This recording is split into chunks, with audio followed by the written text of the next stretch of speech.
Well, here we go. Welcome, everyone. Hope you had a great weekend. Some of you may have had a 3-day weekend. You know, I always want to say, hey, I hope you had a good day off on President's Day and so forth. But some people work President's Day. We didn't have class, but my wife worked. She works up at the U of U hospital, and you know what? Holidays, people get sick and need support then too. So yeah, I hope you had a good weekend though. Looks like we got a few folks joining us. We got Brittany, Jaden, David. We got a couple others as well. We'll have folks trickle on in as we get going here. But what I want to do today is kind of launch our discussion. And to do that, let me first introduce the topic, and then we're going to have a quick little discussion. Industrial Revolution, okay? Now, remember, it's not a history class. We don't care necessarily what they made and how the Industrial Revolution changed the world and so on and so forth. We'll talk about what we really care about are the philosophies that came about during the Industrial Revolution and that persist today, and we want to challenge these philosophies. Now, by way of quick reminder, last week we talked about, hey, there's starting to become this thing out there of capital, the owners of capital, the bosses, and labor, the employees and so forth. And we introduced the idea that this created a lot of conflict and strife and chaos in the system. And it's chaos that's still going on today. And we're going to talk about that. But the chaos came about because, well, some people had capital. They have the factories, they have the land, they have the money, but they don't have anybody to work the land and to work the factories. And then we have laborers who have the skills, have the experience, have the know-how to make stuff, but they don't have the resources to make stuff. So these two groups need to cooperate, okay? So that's what we're going to talk about today. But in so doing, we are going to introduce a new concept, okay? We are going to introduce a concept called Laissez Faire. Now, laissez-faire is French, c'est français, c'est un mot de français, ou une phrase de français. Module 6, I guess it's module 6, I don't know. It's whatever the one is that talks about these readings, democracy, science, and industrialism, and industrial historical social history of England, I believe. So take a look there real quick. Just double checking. Yeah, okay, that's okay. Hey, it's still the morning. Okay, so laissez-faire is a French phrase that says, leave it be, leave it alone, just leave it, okay? Leave be, laissez-faire, leave it be. All right. And this is an economic term that really starts to gain traction here during the Industrial Revolution. So that's what we're going to be talking about. But to introduce this, I first want to throw this out. Regulation. So who regulates and why? We're going to go ahead and get some points up here today real quick. Today's going to be a big point day. I promise. You guys always deliver, but today will be exceptional as well as last week. Who regulates and why? So let's play with that a moment. Regulation, stopping somebody from doing something, or preventing them from doing something, or making it illegal. Okay. Government often regulates. Leaders of society regulate. Very good. These are bodies, organizations, communities, but bodies that regulate. Why do we regulate? Corporations definitely regulate. Absolutely, David. But why? Why do we regulate? You know, government definitely regulates. Leaders of society, absolutely. Companies, corporate policy. To have structure, I like that, right? Purpose, mixture of maintaining control and protect people. I like it. Maintain a certain standard to protect and so on. Yes. So this is very good. I am going to submit to you, and this is not Lon's looked in a dictionary and figured it out. It's just my hot take. I am going to submit to you that we regulate when somebody is challenging something we care about. They want to take it away or they want to change it. And we are in a position of power to do something about it. Okay, so saying that again, we set regulation when we are in a position of power to protect those things that others want to change or take away. Governments do this, society does this. You were absolutely right. Setting a standard. Who sets the standard? The person with the biggest ship, right? The person with the biggest stick sets the standard. Remember how we said, hey, who gets to take the land and own it? The person with the most people and the most guns. Who gets to set the standard? The people with the most influence, right? So oftentimes regulation, when it comes to like government, is like, oh, the right really likes to regulate. The conservatives are, no, the conservatives don't regulate. There we go. I'm sorry. Real quick. The conservatives often run on a platform of deregulation, okay? Conservatives, just looking at the axioms, which we've talked about, axioms and dogma, conservatives are often, they often veil themselves in deregulation, whereas progressives want to regulate and so forth. Everybody regulates. The conservatives regulate and the progressives regulate. It's what are they regulating? What are they trying to protect? And what are they in a position to protect? Okay? Now, this is going to matter when we start talking about laissez-faire. So that's kind of setting the stage. So let's go ahead and get started in the actual lecture stuff. Okay. So let's first talk about Industrial Revolution and what it kind of did in terms of work for households and so on. So back in the day, everybody worked out of their home. Everybody had a sewing machine, or they had a loom, or they had a little smith shop and so forth. Folks worked out of their homes. This is how communities were built. Each family kind of did their thing. My last name is Schiffbauer, which means that my ancestors came from Germany and they were shipbuilders. So that's something that the Schiffbauer family did over here, right? But then the Industrial Revolution comes along. So what happens? Well, spinning jennies. Now, when we talk about spinning jennies, we're talking about turning wool into thread and yarn and things like that and fabrics. Spinning jennies could be used in the household of the weaver, but the later spinning jennies were so large and cumbrous that they could not be used in a dwelling house and required so much power and rapidity of motion that human strength was scarcely available. Okay, so setting the stage. Now, this matters because we're going to talk about how it affects us today. This is going to come to today very soon. So we've got a whole bunch of people in homes making ships, making yarn, making fabric, making nails, right? They're all doing their thing.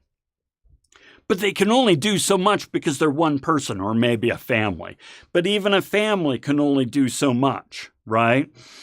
But these great, big, huge machines that we were inventing because of the Industrial Revolution, they couldn't fit in a house, and they needed a whole lot more people than just a small family to run, okay? So, the new industry required bodies of laborers working regular hours under the control of their employers and in the buildings where the machines were placed and power provided. Okay, so it's no longer me working in my house, making all this stuff with my little machine that's not very efficient. I now have to leave my home, go to a factory during regular hours where power is provided to these great big huge machines, and I run these great big huge machines, and I get economies of scale. Okay? So, pretty basic, right? Pretty straightforward. Well, let's play with this for a moment. Where are we seeing this dynamic playing out, and how have conditions changed, causing us to rethink this? So you can answer any one of the questions in here. There's a bunch of questions in here. Hey, where do we see instances where we put everybody in one facility to do something? Where do we see instances of this changing? Where do we see examples of us rethinking this dynamic? And why? So let's play with this. Go ahead and throw your comments up there. Just thinking, hey, well, it used to be that one person in a house couldn't do that much, but if they went to work, if they went to a factory, they could do a whole lot more, and you could be more efficient and so on. How is this changing today? What do you think?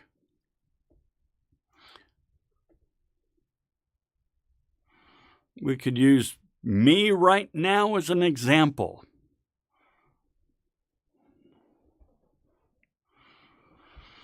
I need to get some trade school.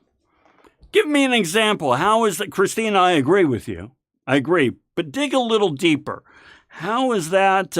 So are you saying that, hey, you have to go to school to get a trade that allows you to work in these factories and so forth? Give me a little bit more detail there. You're right. Why are you right? One of my favorite sayings.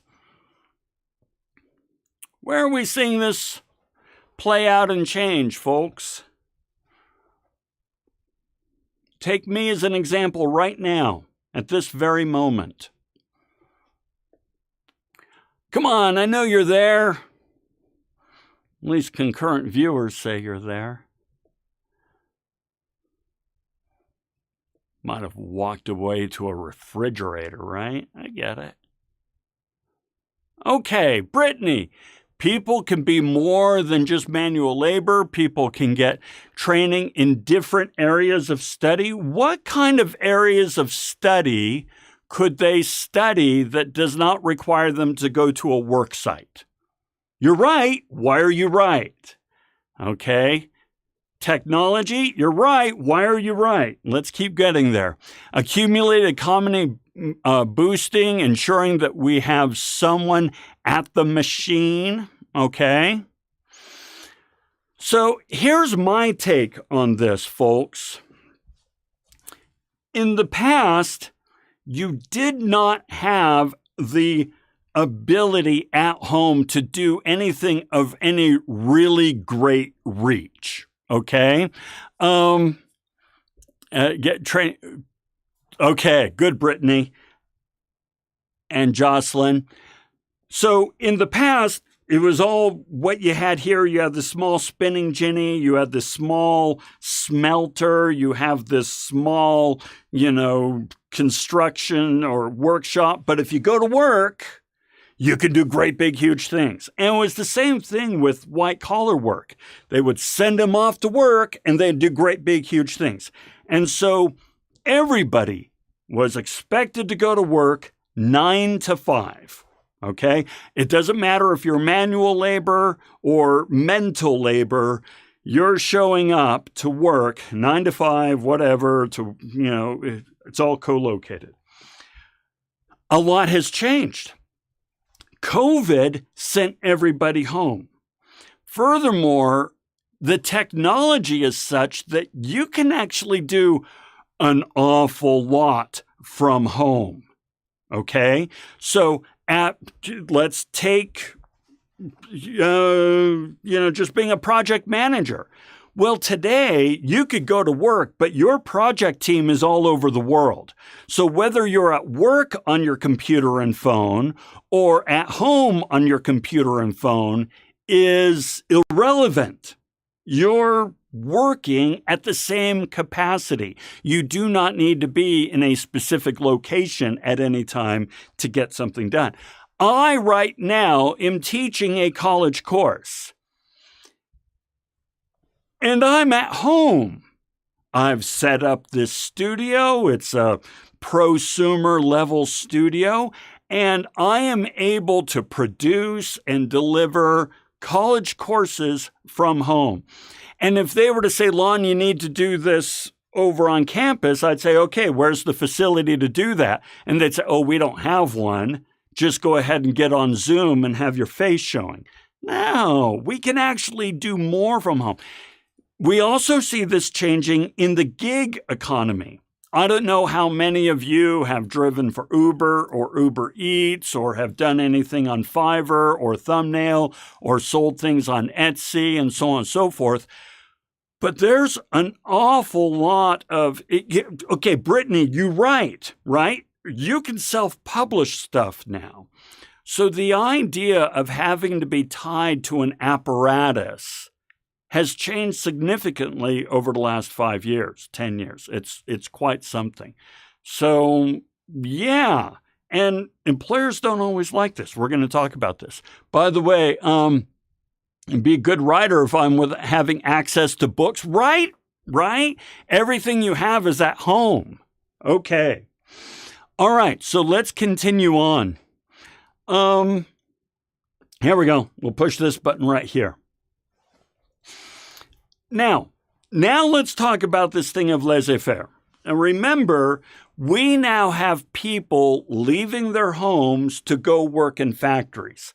And they have bosses. For the first time at this kind of scale, we have employers and employees. And it's pretty much all bets are off. There are no limits. There are no regulations. Thus, the structure of regulation of industry, which had been built up in the 16th, 17th centuries, which had survived in the Middle Ages, was now torn down. Okay, what does our author, Edward Cheney, mean by this? In the past, the structures, okay, and remember, one of you said structures, David, you said one of the purposes of regulation was to put in place structures.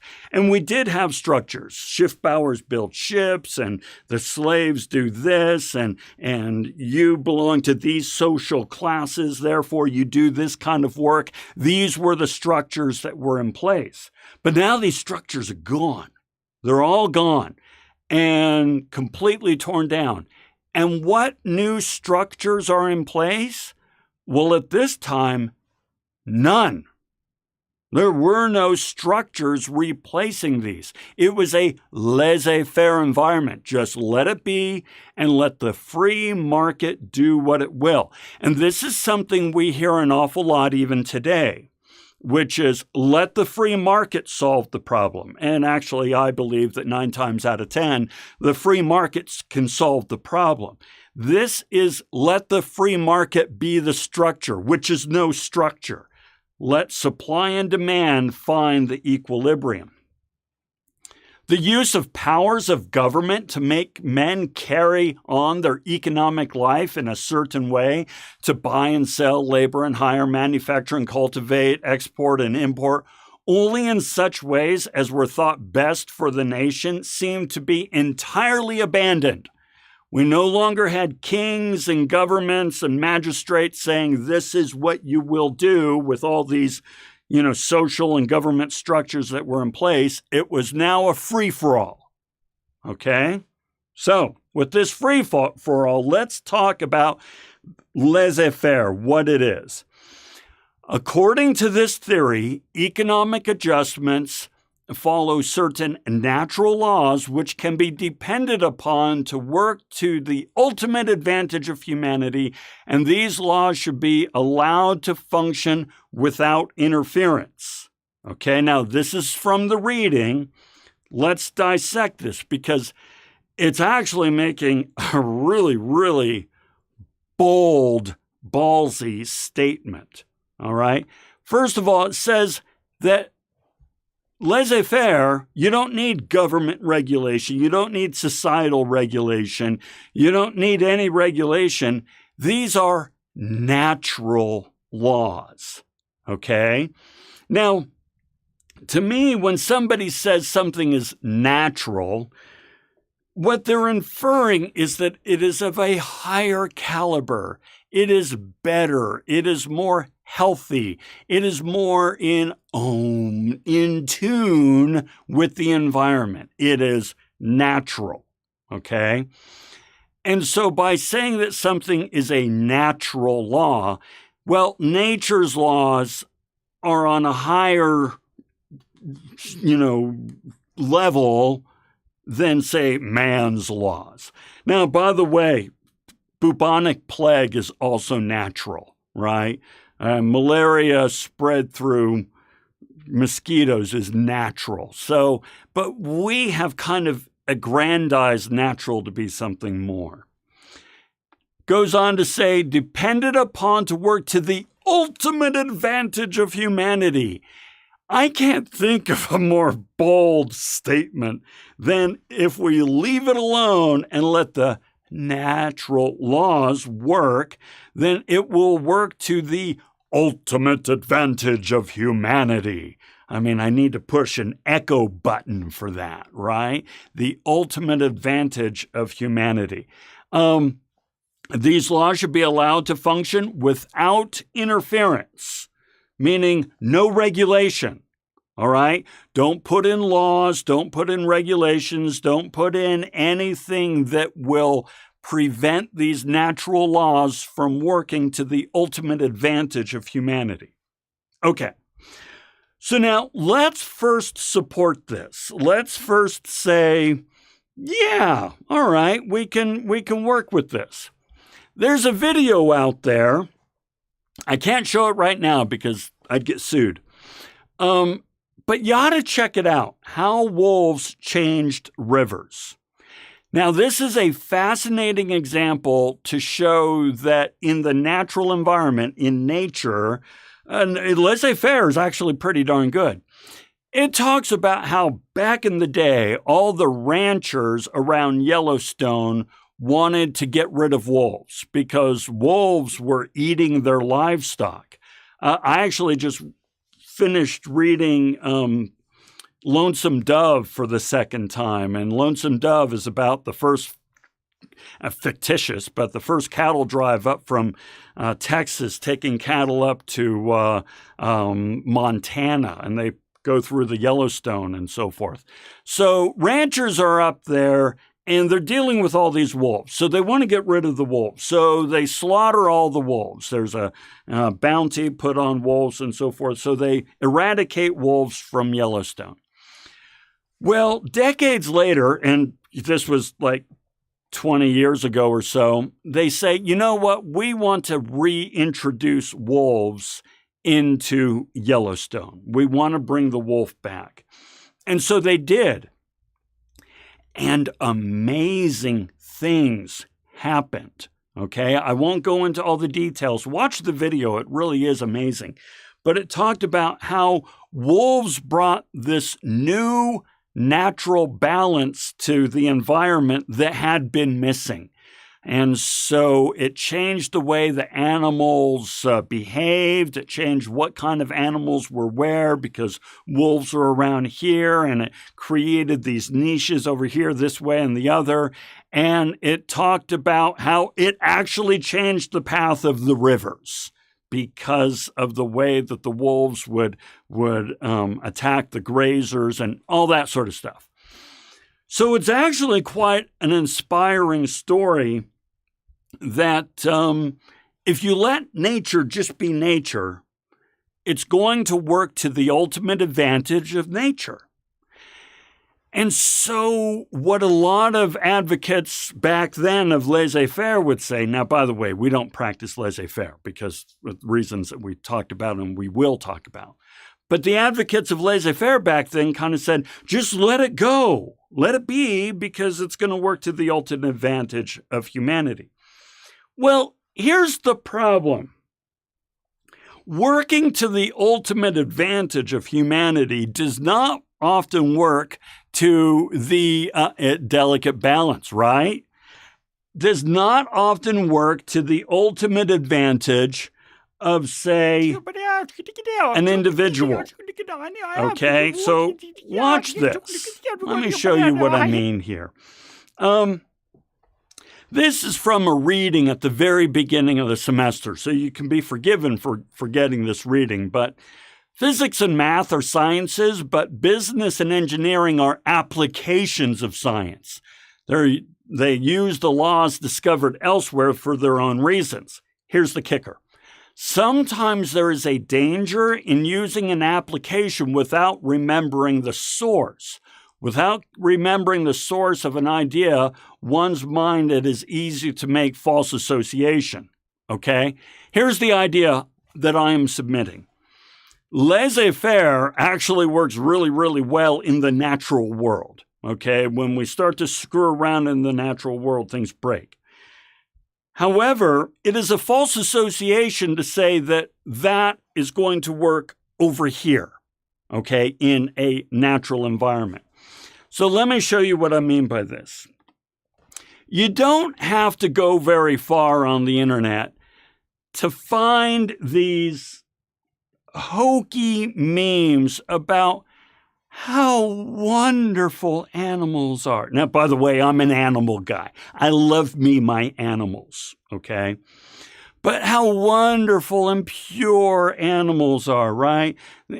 Some animals are better than humans, and it tells this bogus story. It's a bogus story about how animals stopped some men from abducting this little girl and protected the little girl. Or, there's one about wolves. If having a soul means being able to feel love and loyalty and gratitude, then animals are better off than a lot of humans. It's kind of like, okay, let's talk for a minute. All right? Let's talk about these amazing animals. And they are amazing. I like animals. Murdering your own kind. Human beings, throughout history, we've murdered about 2%. We murder about 2% of ourselves, okay? Yeah, taking the Jungle Book way too seriously, right?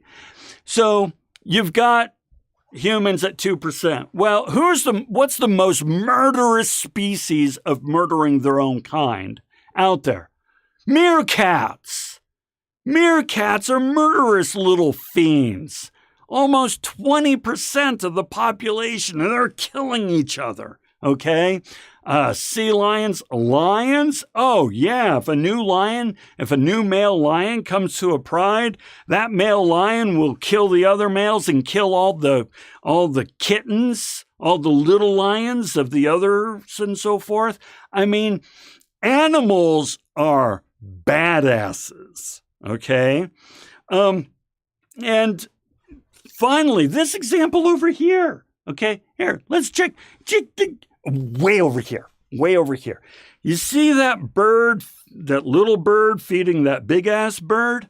Okay, that big-ass bird is a cuckoo bird, okay? Well, now, how do big cuckoo birds make little cuckoo birds? Yeah, chinchillas are so high on the list, right? They are mean little things. All right, so these cuckoo birds, what a mother cuckoo bird does is she will find the nest of a reed warbler. That bird that's feeding the bird is a reed warbler. So the cuckoo bird comes along, finds the nest of a reed warbler, sits down, lays the egg, takes off. She's gone, baby. She's gone. Okay, so then what happens? Well, that cuckoo bird hatches first. So the cuckoo bird hatches before the reed warbler chicks. And the cuckoo bird's a big-ass chick, right? And so that bird pushes the other eggs out of the nest. Watch a video on it. It's really interesting. They get the egg up on their shoulders and move the egg on out of the nest and so forth. So eventually, the only thing left in the nest is that cuckoo chick. Well, the reed warbler, because it's dumb as a bird, just says, oh, I guess I have a big baby, and can't count, and so just feeds that bird. Okay? So I submit to you that if we're going to say, oh, animals, oh, they're so pure and innocent and humans are awful, then what you're saying is it's totally cool and copacetic if I go off, give you my baby and murder your babies and say raise it and then take off, right? I don't think we're saying that.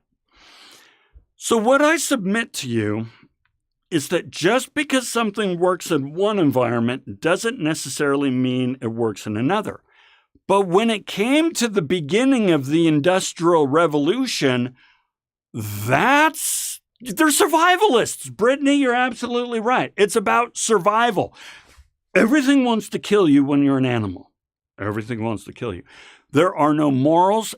Everything is amoral, meaning it's not good or bad. It is lacking good or bad. It's just survival, okay?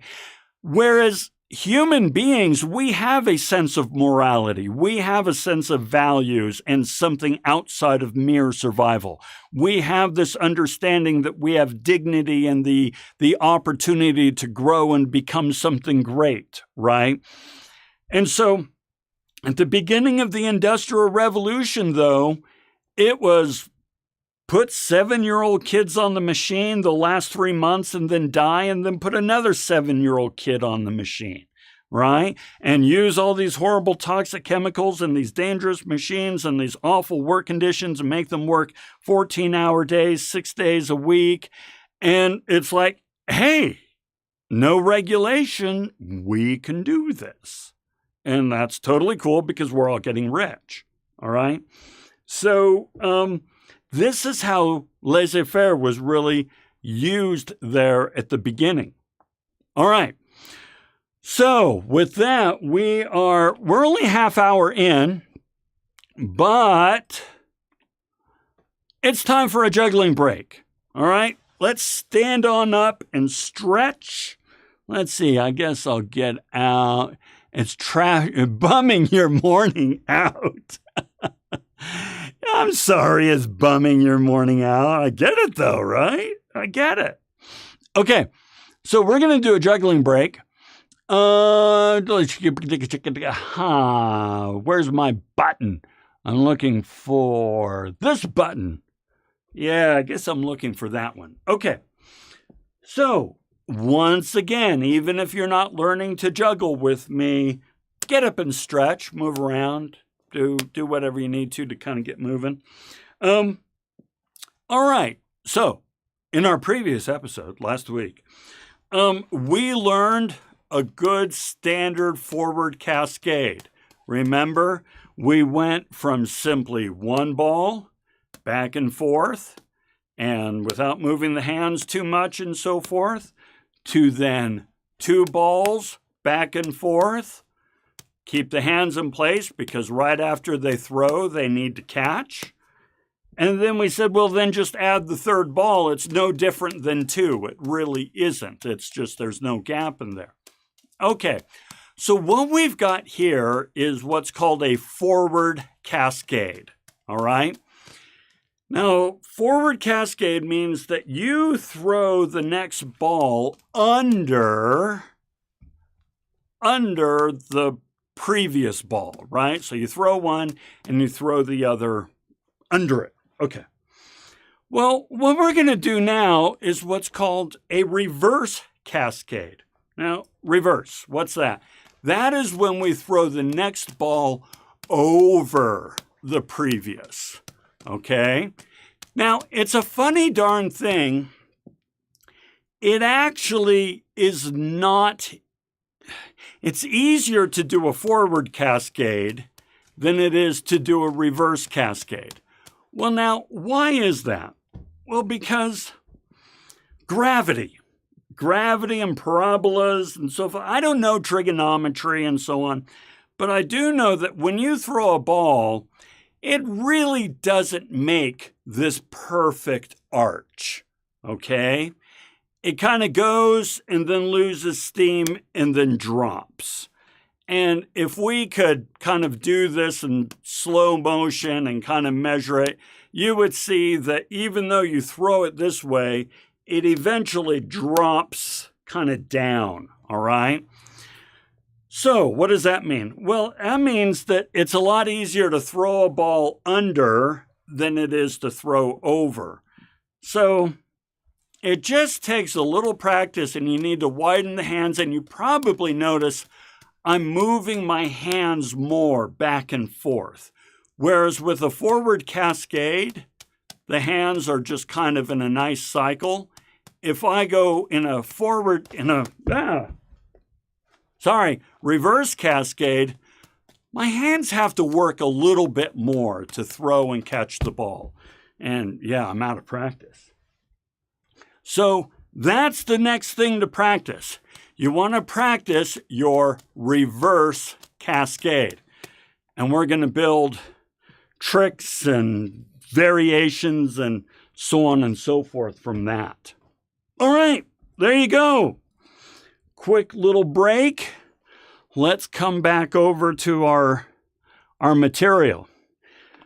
So now, by the way, bums you out, Christina. This is why I called this lecture, Laissez Faire wants you to die and decrease the surplus population. If you remember A Christmas Carol by Charles Dickens, the people at the beginning of the story, the people who collect for charity, they visit Scrooge and they say, hey, well, you know what, we want to collect for charity. And he says, aren't there prisons or workhouses? And they said, well, yes, of course, but many would rather die than go to a workhouse. And he says, well, if they'd rather die, I wish they would do so quickly, thereby decreasing the surplus population. In other words, it's a rough world. You either work in these horrendous conditions or you die. Not sure where the problem is. Laissez faire. So, yeah. Okay. So now the Industrial Revolution is changing our thoughts in other ways as well. So in the past, as you remember from previous lectures, religion really kind of had a hold on our philosophies.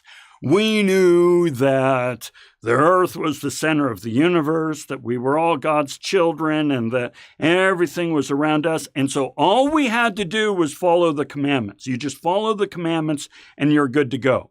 And, whether you're Christian or Jewish or Muslim or Buddhist or whatever, it was you just follow these rules, okay?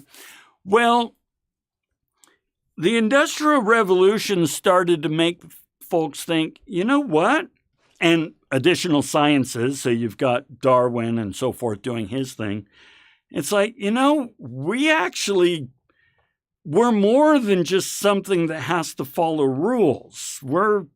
We are autonomous beings. We have agency. And in the past, we weren't really using our autonomous agency. We were just kind of doing what our various religious leaders told us to do.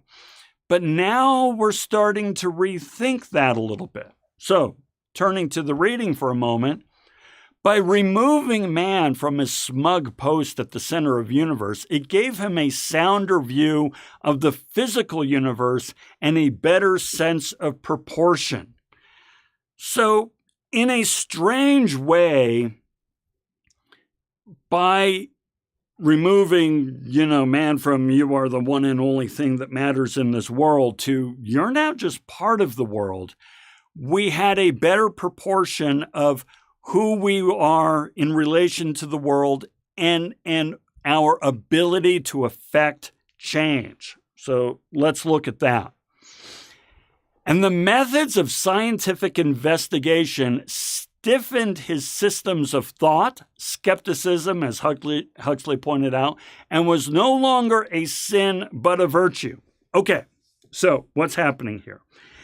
In the past, to question the scripture, whatever scripture you follow and whatever denomination you adhere to question a religious leader, to question, anything, and to be skeptical was a sin, right? If you question the scripture, you question God. If you question your imam or your synagogue or your priest and so on and so forth, your rabbi, then you're questioning God. And it's like, no.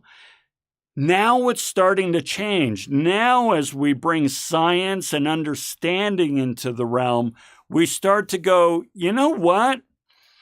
We can be skeptical. We can actually question and examine and thereby improve things, right? Remember, we talked about in the past, some religious leaders would say, why improve things on earth when all you should really be concerned about is building treasures in heaven?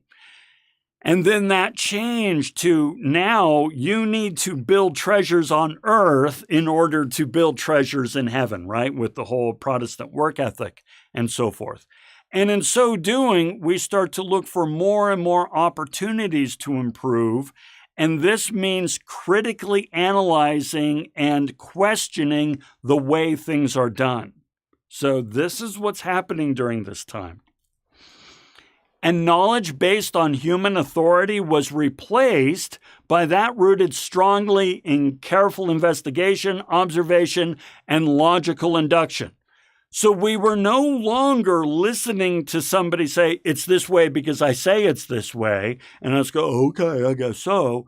It's now, I'm going to apply the scientific method and kind of figure it out for myself.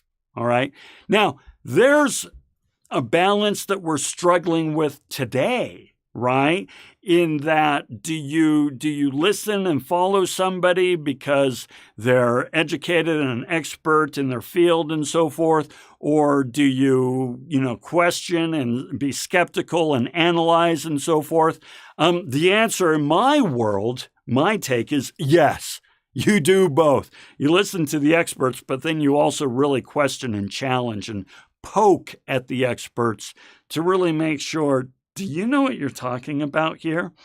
Well, in the past, the idea of questioning an expert or a religious expert especially was ikanaidayo, was no good, okay? No bueno. Ikanaidayo, that's Japanese. Anyway, but now we're doing these things and we're being more logical in our thinking. So by seeing the world and taking thought about it, man increased his intellectual independence and his mental stature. Learn, build, refine. Oh, Jay, I like that. Yes. Learn, build, refine. Oh, I like that a lot. And we're increasing our mental stature, meaning it's actually cool to think now. It's cool to explore. It's cool to challenge. It's cool to learn, build, and refine versus just, this is the way it's always been, just go with it. Okay. The laissez-faire view of government was all appearance becoming entirely dominant. In other words, laissez-faire was the rule back in the day. Laissez-faire was the rule of the day. Even among those who were supposed to have reaped the advantages of the changes of the time, many unpleasant phenomena appeared. Okay, so let's talk about this. Remember, we had folks who used to work at home, right? They did all their stuff from home, but now they had to go to the factories. Now, what were the results of this? Check this out. The farm laborers were not worse, perhaps were better off on average in the matter of wages than those of previous generation. Okay, so this matters today.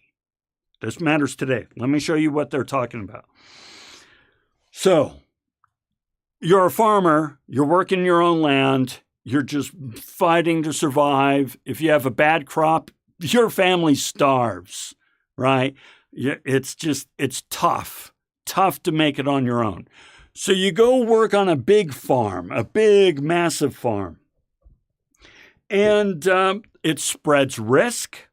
There's more technology and efficiency available, and you are making more money, and you are more secure. And I'm going to tell you right now, if you work for a large corporation, you will make more money and you will be more secure than if you have your own business. We aggrandize the entrepreneur and say, oh, look, if I have my own business, I'm going to be rich. No, you're not. Don't worry, there's something coming on the next slide. So bear with me. I am telling you, though, if you work for a corporation, you will make more money and you will be more secure. And so that's what's happening with the farmers. So what could possibly be wrong with this? But they were more completely separated from the land than they had ever been before, more completely deprived of those wholesome influences which come from the use of even a small portion of land and of the incitement to thrift that comes with the possibility of rising. Okay, let me tell you what this means, and then we'll bring it to this business thing I'm saying. Okay. They're working for a big-ass farm, and so they're making more money and they're more secure. But they're not doing their own thing. They don't work autonomously. They don't get to make their own decisions. And furthermore, if they do better and they are more efficient, thrift, the incitement to thrift that comes from the possibility of rising, they will not benefit from being a better employee. The employer benefits from being a better employer, from being a better employee. Okay? So here's the second part to my assertion. If you work for a big corporation, you will have less risk and you will make more money than if you work for yourself. However, if you work for yourself, you will feel a greater sense of control, autonomy. You will be able to make more decisions, and you will reap the benefit as well as the punishment for your decisions.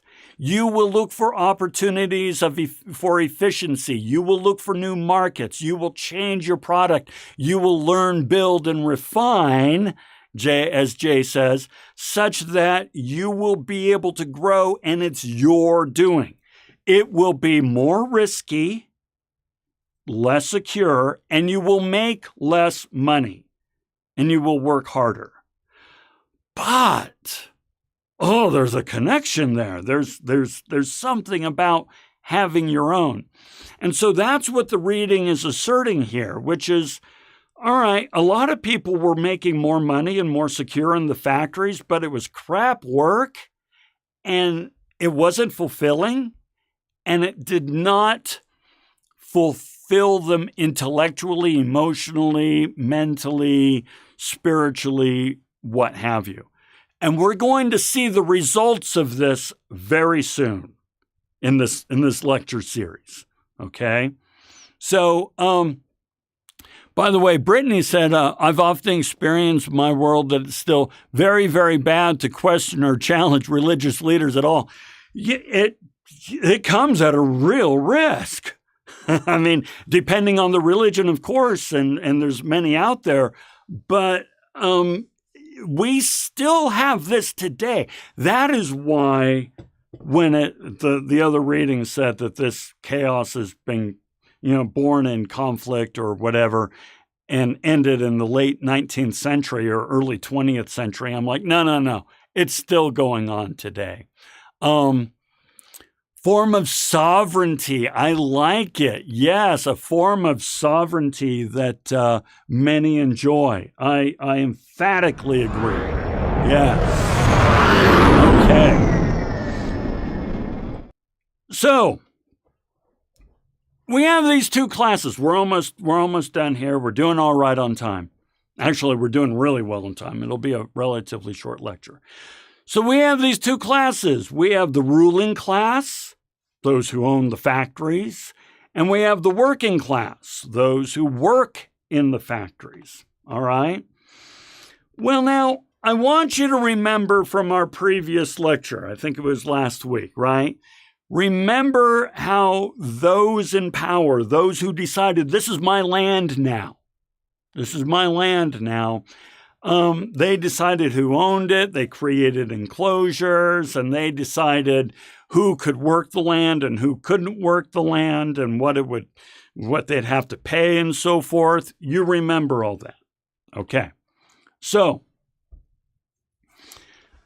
remember, we talked about the naughtiest and most vexing of problems. This was from last week as well. Since the erection and operation of the factories demanded two things: money for building and maintenance and mill hands to work the power looms, England soon found herself with two major classes of society, that representing capital and that representing labor. The employer and the employed. Okay, you get that. The industrial workers finally organized themselves into trade unions to fight the battles of adequate factory legislation. Thus, the whole trade guides gave place to the powerful trade unions. Okay, let's talk about that real quick. All right, so you're actually in a really interesting time when it comes to the idea of unions, okay? Unions came about because it was a laissez-faire system and companies were not regulated.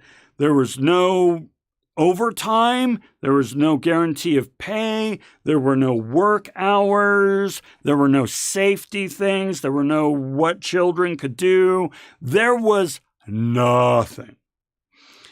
And so, but factory owners, remember, these are the ones who had more people and more guns, they had all the power.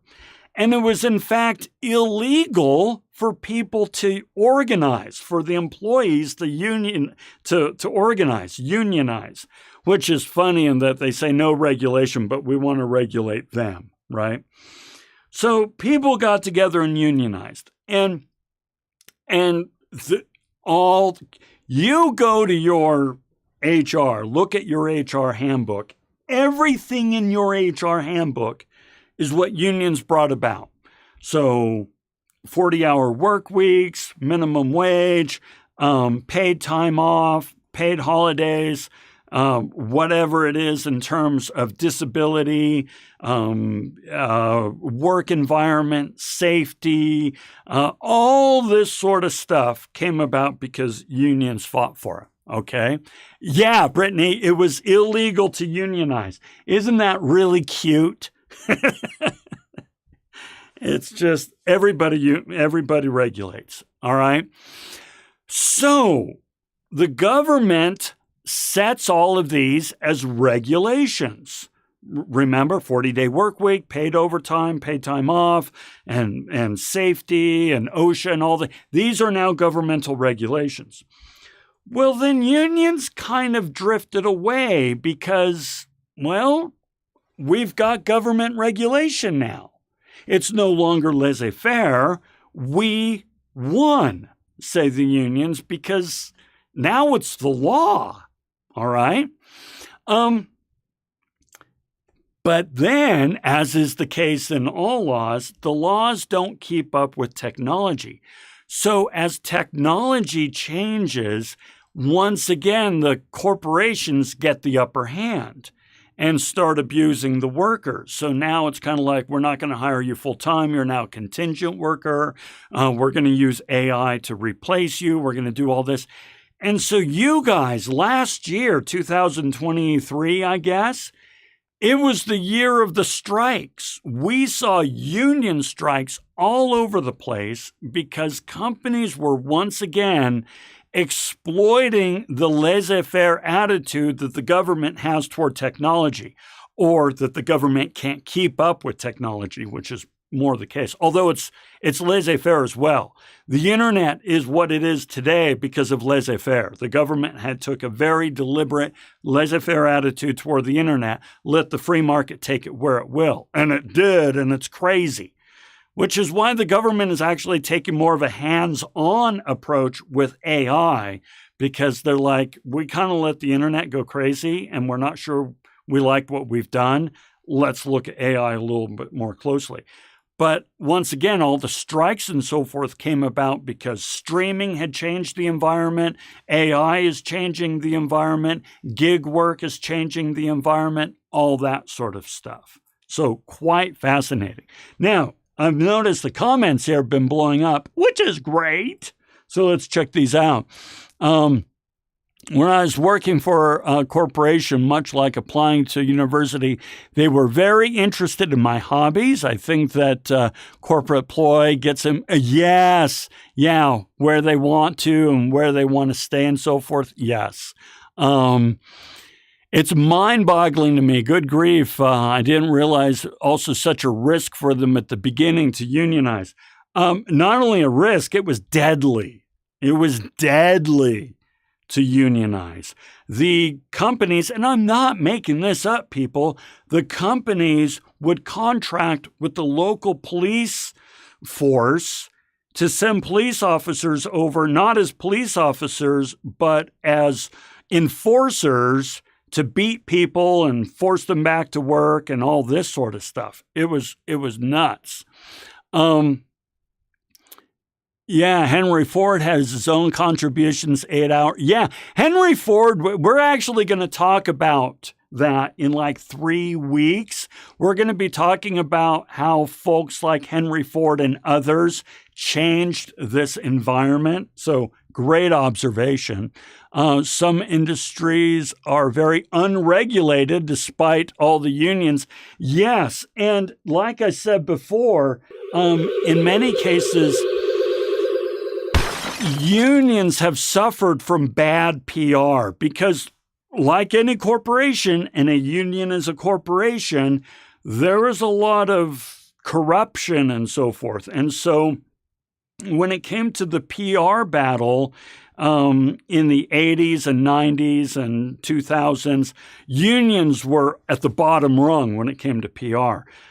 And so there were a lot of unregulated industries and unions lost a lot of power. But again, kind of coming back. I also think it shows other skills too. I knew someone who knitted and was applying to a company where you had to work with fine details on assembly line. That's a cool way to kind of identify skill sets, right? What are your hobbies? Well, your hobbies rely on dexterity. We're going to put you in that environment. I like it. Fun fact, Utah being a right-to-work state is significantly reduces the power of unions. For example, my union does not have the power to strike. Yeah. So, yeah. And that's right to work is a really interesting. This is a great example of PR. Okay. Right to work is named right to work because here is how right to work is presented. Okay. I'm going to take the conservative side. You have a right to work. All right. Now, in these other states, I'm required by law to hire union workers. And I don't think that should be the case. I think everybody has the right to work. So we are going to pass a law that says that. You have the right to work. Employers are not required to hire union before anybody else. Now, that sounds good to me. That sounds good. But what right to work also means, going on the other side, is unions have no power and I can fire you at any time for any reason, including no reason. I can hire and fire however I like. And if you do anything such as strike, I can fire you. I can just fire you because it's a right to work state. So it kind of depends. Remember, everybody regulates. It's just the question of what are you trying to protect that somebody else is challenging and who is in power to protect it and regulate it. Okay. Hang on there. Where's my right not to work and still survive? We talked about that last week, right? Yeah. You know what? There might be a day for that.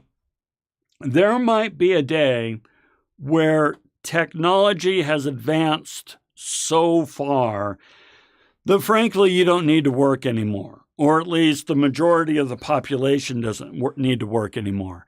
And what's going to happen then, right?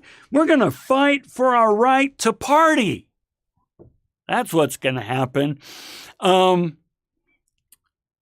Yeah, creates a due process that the company has to follow. Yes.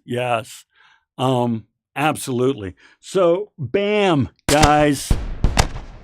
Once again, you nailed it. Just absolutely nailed it. I love it. So, coming back here just to wrap things up, I've got two quotes that I want to share with you. On both sides of laissez-faire. The man who accepts laissez-faire doctrine would allow his garden to grow wild so that the roses might fight it out with the weeds and the fittest might survive. Yeah, that's what a laissez-faire garden would be, an unholy mess. If one rejects laissez-faire on account of man's fallibility and moral weakness, one must, for the same reason, also reject every kind of government action.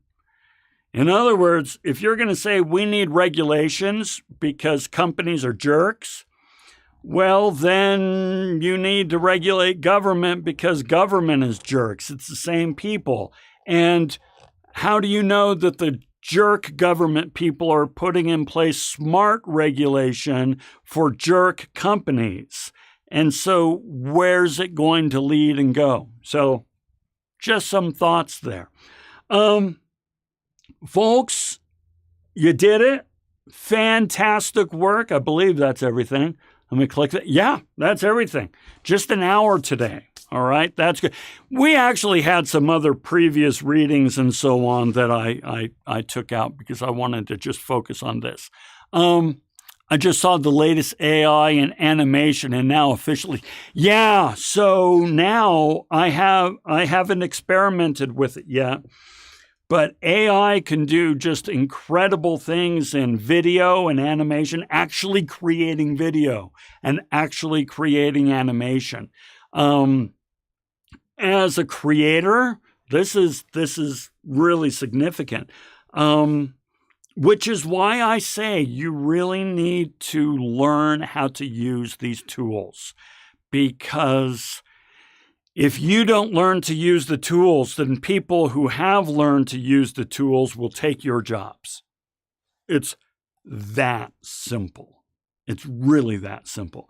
It could just be that I'm a conceited ass, but whenever I hear people say, well, nobody really knows where AI is going to go, and if anybody tells you they know where it's going, they don't know what they're talking about. I know where it's going. It's going to go as any other tool. Those who know how to use it will have the significant upper hand over those who don't know how to use it. Okay? It was the same with the internet. It was the same with Word. It was the same with any other tool. If you know how to use it, you can tell an employer, I know how to use Excel. If you don't know how to use it and an employer says, do you know how to use Excel? And you go, no. And they say, thanks for coming and wasting my time. So that's where it is. I'm in an area where I don't even know what the tools are just yet. You know what? So killing it in architecture. Oh my gosh. I bet that is so true. Because that is a really, really easy thing to just kind of define, right? Waiting for the iRobot revolution. So I actually did a live stream about how to use AI in school and work and so forth, and it's out there for you to see. You actually have a link to it in the welcome guide. But if sometime you guys want to get together in like a live stream or something and just talk about AI in general and where it's going and how we can use it and how we can best prepare for a future on it, I'm totally game because I use AI every day now. And in different ways. So if you're game, let me know and we'll talk. As usual, send me an email, say here, right? Just say here and we'll get you the points and let me know if you're interested in a AI focused live stream and I'll throw something together. Okay. All right, guys.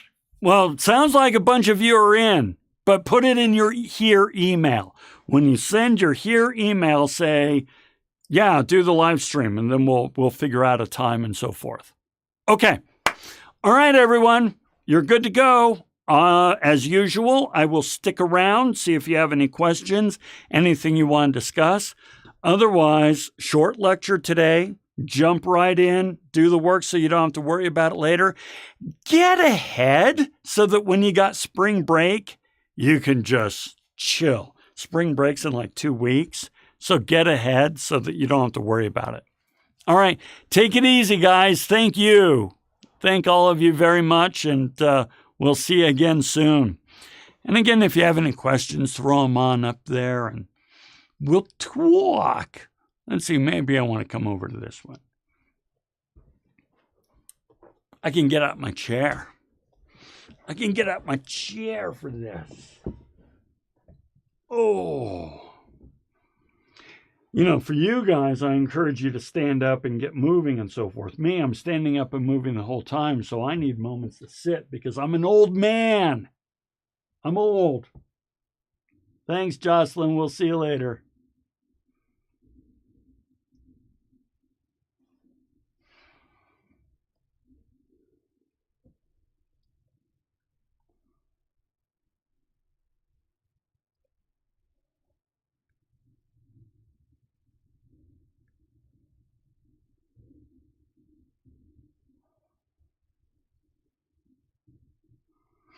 All right. Well, I don't see any questions. Looks like folks are dropping off, so I will do the same. Thanks a lot, and we'll see you next time.